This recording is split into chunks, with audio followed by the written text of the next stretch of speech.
शर्मा जी, स्वागत है आपका। जी नमस्कार।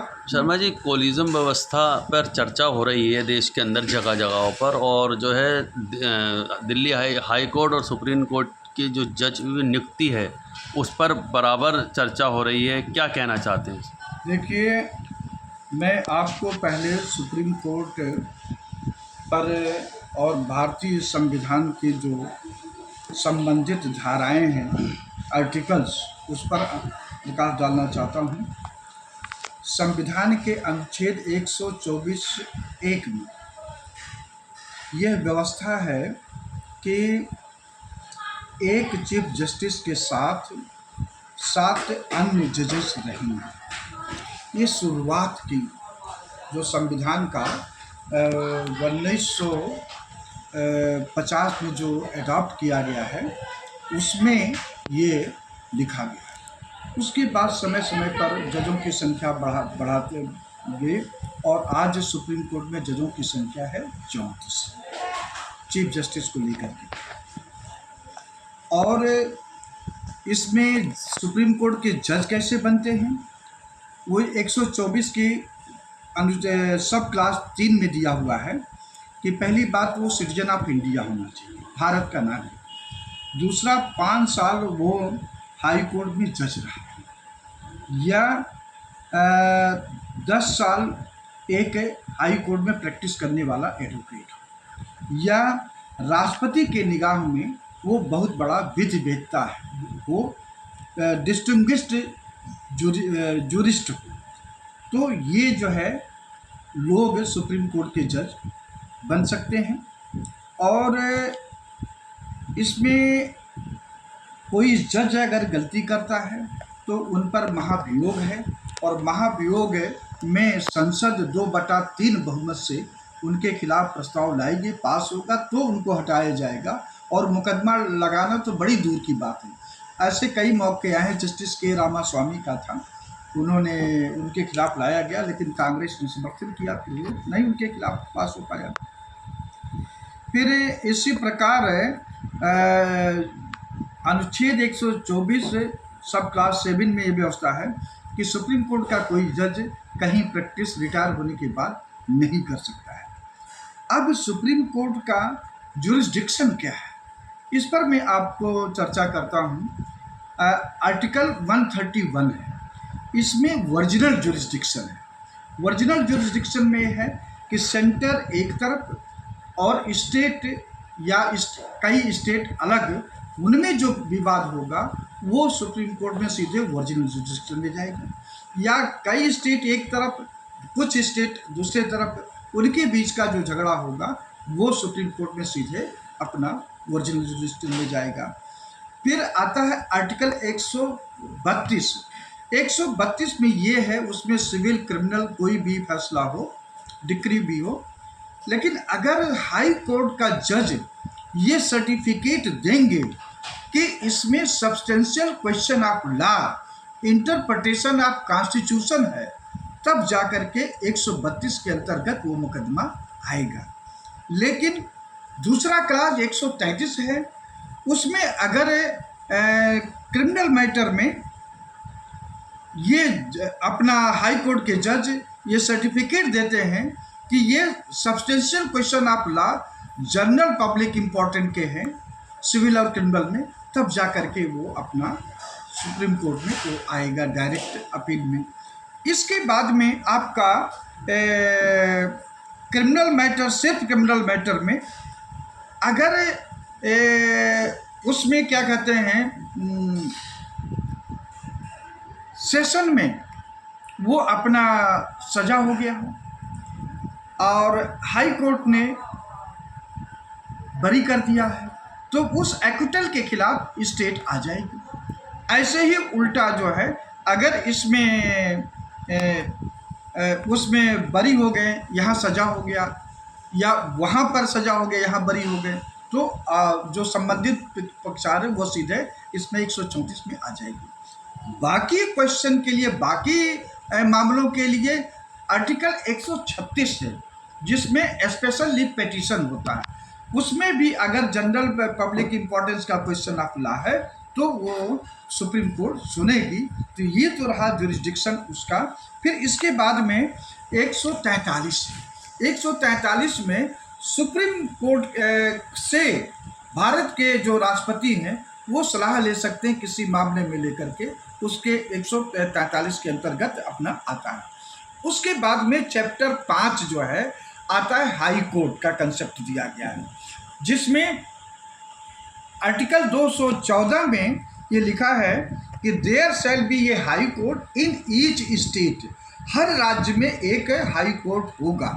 और उसके 217 के क्लास 2 में ये कंडीशन है कौन लोग जज बनेंगे, तो उसमें है सिटीजन ऑफ इंडिया, भारत का नागरिक होना कंपलसरी, प्लस 10 साल वो लोअर कोर्ट में जुडिशियल सर्विस रहा हो या 10 साल वो हाई कोर्ट में प्रैक्टिस किया हो।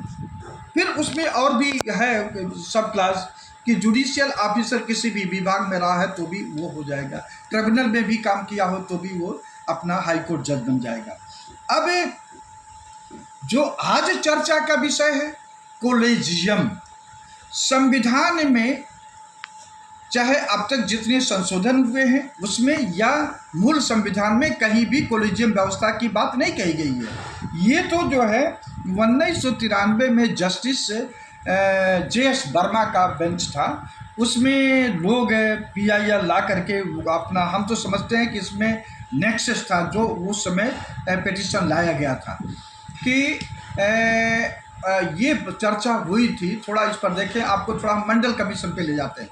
जब 1990 में मंडल कमीशन लागू कर दिया गया और 92 में सुप्रीम कोर्ट ने यह फैसला दे दिया, इंदिरा साहनी बनाम union of India AIR 1973 SC 477, इस फैसले में जिसमें 9 जज थे, 9 में 3 जज के मुकाबले 6 जजों ने माना कि मंडल कमीशन अर्थात सरकारी नौकरी में पिछड़ी जातियों का 27% आरक्षण जायज है।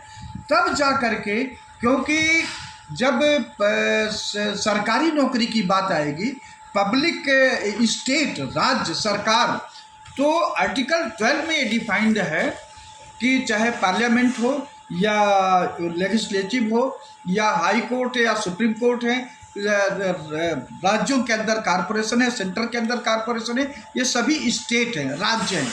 तो राज्य में अभी सुप्रीम कोर्ट भी आता है, पब्लिक सर्वेंट ये लोग, इनको माना गया है, तो इसमें भी रिजर्वेशन होना चाहिए। तो ये कॉन्स्पिरेसी के तहत ये पिटीशन लाया गया और ये कोलेजियम व्यवस्था डेवलप किया गया, जो और कह दिया गया कि भाई जजों की नियुक्ति जज करेंगे, जिसमें सुप्रीम कोर्ट के 5 सीनियर मोस्ट जज होते हैं, वो अपने अपने लोगों को रिकमेंड करते हैं और एक क्राइटेरिया कर दिया गया कि जिसका इनकम टैक्स रिटर्न ज़्यादा रहेगा उसको हम करेंगे। अब यहाँ प्रश्न उठता है कि एक एडवोकेट बहुत इंटेलिजेंट है, लेकिन उसको कारपोरेट घरानों के केस नहीं मिलते हैं, बड़े बड़े केस नहीं मिलते हैं, और उनसे ज़्यादा इंटेलिजेंट, ज़्यादा केस है, ज़्यादा तजुर्बा है, लेकिन उसका इनकम टैक्स रिटर्न नहीं ज़्यादा है, इसलिए उसको नहीं कंसीडर करते हैं। तो अब जो है, जो अब तक देखा गया है, जो सुप्रीम कोर्ट के जज या हाई कोर्ट का जज जब शपथ लेते हैं कि मैं संविधान की रक्षा करूंगा, ईश्वर की शपथ खाते हैं, वही लोग जब सुप्रीम कोर्ट में 4-5 लोग जब पावर मिल जाता है तो अपने अपने लोगों को, भाई भतीजा, काका, मामा, फूफा, फूफी, जितने भी है, सब लोगों को कहीं ना कहीं ला करके वो कर देते हैं। तो ये व्यवस्था बहुत ही गलत है, अन्यायपूर्ण है, भेदभाव है, अत्याचार के रूप में इस देश में चल रहा है। लोक समाज पार्टी का इस पर चिंतन ये है, और 5 दिसंबर 2022 को, उसके पहले भी इस व्यवस्था के खिलाफ प्रदर्शन कर चुकी है। 5 दिसंबर 2022 को जंतर मंतर पे किया गया था और वहाँ पर शायद आप भी आए थे इस कवर करने के लिए। और इस जो है इधर क्या कहते हैं, आपको मैं बता दूं कि हर हाल में नवंबर के फर्स्ट वीक या सेकेंड वीक में जो सूटेबल होगा, फर्स्ट में तो शायद त्यौहार होगा, तो सेकेंड वीक में सुप्रीम कोर्ट में कोलेजियम व्यवस्था के खिलाफ लोक समाज पार्टी एडवोकेट्स दल प्रदर्शन करेगी और अभी 2-3 दिन में उनको ज्ञापन देगी कि आप इस व्यवस्था को बदलो कि पूरे देश में जितने भी हाई कोर्ट के जज को आपको नियुक्त करना है, लिखित परीक्षा का आयोजन कीजिए, जो पास हो हाई कोर्ट जज बने। ये नहीं कि आप अपने अपने लोगों को भरते रहें, ये नहीं चलेगा। लोक समाज पार्टी इस पॉइंट को लेकर के हर हाल में नवंबर के सेकेंड वीक में सुप्रीम कोर्ट पे धरना देगी, ज्ञापन देगी, और ज़रूरत पड़ेगा तो गिरफ्तारी देंगे कि ये व्यवस्था चलने नहीं देंगे। क्योंकि देखिए, मुझे अच्छी तरह से पता है, अगर हमारी काबिलियत देखा गया होता तो निश्चित ही मैं सुप्रीम कोर्ट के जज से रिटायर हुआ होता। क्योंकि हाई कोर्ट का पैनल लॉयर बनने के लिए, सुप्रीम कोर्ट का पैनल लॉयर बनने के लिए मैं इसमें उस समय दिल्ली सरकार के वो थे जुडिशियल सेक्रेटरी, ला सचिव थे एक श्री भारत भूषण जी, उनसे मैं, साहब सिंह वर्मा उसमें चीफ मिनिस्टर थे, उनसे मैं लिखवा करके साहब सिंह वर्मा को मिला, उन्होंने आश्वासन दिया, नहीं किया मुझे ये हाई कोर्ट के पैनल में या सुप्रीम कोर्ट के पैनल में दिल्ली सरकार की तरफ से। फिर उसके बाद में शीला जी आ गई थी, उसमें भारत भूषण जुडिशियल सेक्रेटरी थी। मैं अपना बायोडेटा लेकर के गया वहाँ पर। एक सांसद थे तिवारी जी, वो तिवारी जी पूर्वी दिल्ली से होते थे, उनसे लिखवा के लेकर गए। लाल बिहारी तिवारी, वो जो है भरत भूषण हमारे सामने हमारे बायोडाटा को कूड़ेदान में डाले थे। तभी से मैंने कसम खा लिया था कि हर हालत में इस व्यवस्था को मैं चेंज करके रहूँगा, और तब से मैं प्रयासरत हूँ। और संजोग बस हम लोगों ने मिल करके लोक समाज पार्टी का रजिस्ट्रेशन भी करवाए हैं, और देश में एक चर्चा चल रही है, हर हालत में इस व्यवस्था को हम लोग समाप्त करेंगे। पूरे देश में हाई कोर्ट जुडिशियल कमीशन बनेगा, और उसमें देश के लॉ प्रोफेसर जो प्रोमिनेंट होंगे उनको जिम्मेदारी 15-20 लोगों को दी जाएगी, और उनके साथ इसकी रिस्पॉन्सिबिलिटी फिक्स की जाएगी। अगर आपने गलत सिलेक्शन किया तो गलत सिलेक्शन में आप पर कम से कम 10 साल की सज़ा, उम्र कैद का सज़ा का प्रावधान किया जाएगा। आज तक किसी भी यूनियन पब्लिक सर्विस कमीशन में या स्टेट पब्लिक सर्विस कमीशन में किसी भी चेयरमैन सदस्य के गड़बड़ी करने पर कोई भी ऐसी व्यवस्था नहीं की गई। लेकिन लोक समाज पार्टी इस पर रिस्पॉन्सिबिलिटी फिक्स करेगी, और जो इंटरव्यू होगा वो इंटरव्यू मात्र 10 नंबर का होगा। बाकी आजकल आईएएस में 250 या 300 का इंटरव्यू का नंबर दिया जाता है। वो जो उनके बिरादरी के, उनके जात के लोग होते हैं, जो वहाँ पर यूपीएससी में बैठे होते हैं, उनको वे लोग वो उनका देखते कि कम है तो इंटरव्यू में उनको ज़्यादा नंबर देकर के पास करते हैं। ऐसी परंपरा इस देश में चल रही है, और ये हमारा देश का प्रधानमंत्री कहता है ना खाऊंगा ना खाने दूंगा, पूरा भ्रष्टाचार तो इसी के राज में हो रहा है। तो ये लोक समाज पार्टी हर हालत में इस कोलेजियम व्यवस्था को समाप्त करने का संकल्प ली है, प्रतिज्ञा की है कि खत्म होगा। जी, बहुत बहुत शुक्रिया। तो मेरे साथ थे लोक समाज पार्टी के राष्ट्रीय अध्यक्ष श्री गौरीशंकर शर्मा जी, और शर्मा जी ने